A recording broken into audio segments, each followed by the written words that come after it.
Rosemarie Magdalena Halbach, connue des téléspectateurs et des fans sous le nom de Romy Schneider, est née fin septembre 1938 à Vienne.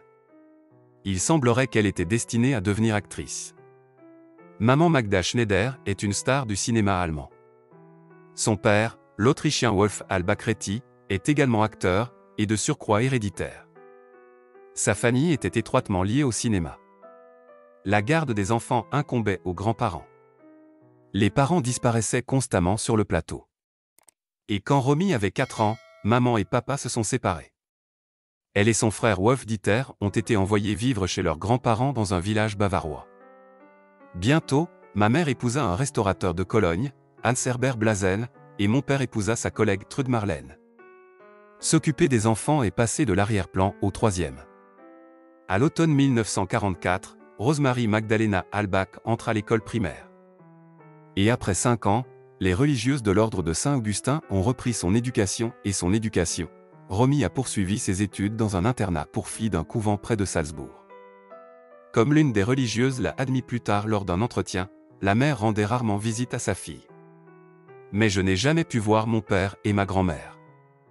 La fille a grandi artistiquement. Elle détestait les sciences exactes, mais elle dessinait bien et aimait l'histoire et l'histoire locale. Elle a aussi magnifiquement chanté. Romy Schneider a vécu dans un internat situé au château de Goldenstein jusqu'à l'âge de 14 ans. Les religieuses se plaignaient auprès de la mère, qui rendait parfois visite à sa fille, de ses méfaits, de ses querelles et de son absentéisme. Après avoir obtenu son diplôme du pensionnat du monastère, la jeune fille a décidé d'entrer à l'école d'art de Cologne. Mais ses plans ont été détruits par la main du destin. Film. La biographie cinématographique de Romy Schneider a commencé lorsque la jeune beauté avait 14 ans. Sa mère s'est vue offrir le rôle principal dans le mélodrame Quand fleurit le lilas blanc. Magda a demandé au réalisateur d'essayer le rôle de Romy, la fille de son héroïne. Il a accepté. Lorsque la jeune fille a appris la nouvelle, elle était au 7e ciel. Après tout, l'envie de monter sur scène couvait en elle depuis longtemps. La jeune Rosemarie réussit brillamment son audition et en novembre 1953, le premier film avec sa participation sortit. L'année suivante, Romy Schneider joue dans le deuxième film, Firework. Elle a joué une jeune héroïne nommée Anna Oberholzer, qui a quitté la maison pour travailler dans un chapiteau de cirque. Au générique de ce film, l'actrice figurait d'abord sous le nom de Romy Schneider. Dans ce film, l'artiste a été remarqué par le réalisateur Ernst Marischka. Il était tellement ravi de son talent qu'il l'a approuvé pour le rôle principal dans son film Les jeunes années de la reine. Pour ce faire, il a dû refuser l'actrice Sonia Tsiman, préalablement agréée. Le film connaît un succès retentissant et Romy Schneider se réveille célèbre. À partir de ce moment, sa mère se retrouve dans l'ombre de la renommée de sa fille mineure. En 1955, la jeune artiste rencontre sa mère pour la 3e fois sur le plateau. Toute la famille s'est réunie dans le film Marche pour l'empereur, le rôle masculin clé revient au père de Romy. Et encore une fois un franc succès. En seulement 2 à 3 ans, la jeune fille est devenue une star du cinéma allemand. Romy Schneider est devenue célèbre à l'âge de 16 ans.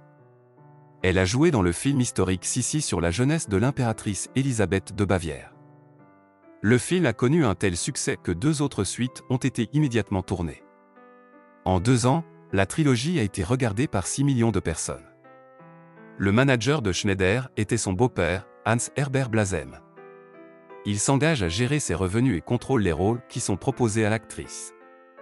Mais il n'était pas du tout intéressé par les besoins créatifs de Romy. Lorsqu'elle a refusé de jouer dans le 4e film de Sissi, de peur de devenir une seule actrice, une rupture est apparue dans sa relation avec son beau-père. Il a insisté pour filmer, mais sa belle-fille lui a désobéi. En 1958, la jeune fille joue dans un film qui joue un rôle décisif dans son destin. Le film Christine lui a non seulement rapporté une somme énorme d'un demi-million de marks, mais a également présenté Romy Schneider et Alain Delon, alors acteur français peu connu. La romance qui a éclaté a contraint la star allemande à quitter son pays natal et à suivre son proche à Paris. La France a accueilli la beauté germano-autrichienne avec indifférence. La percée pour l'actrice n'est venue qu'après sa rencontre avec Luchino Visconti. Le célèbre metteur en scène a invité Romy à jouer dans la pièce C'est dommage qu'elle soit libertine avec son mari. La connaissance de Visconti est devenue la raison d'un nouveau cycle dans la biographie créative de Romy Schneider. Le réalisateur a présenté le chignon autrichien, comme il l'appelait, à Coco Chanel elle-même. Elle a inculqué à la jeune fille des manières raffinées et lui a appris à comprendre la mode. L'alimentation, la gymnastique et la piscine sont désormais bien ancrées dans la vie de l'actrice.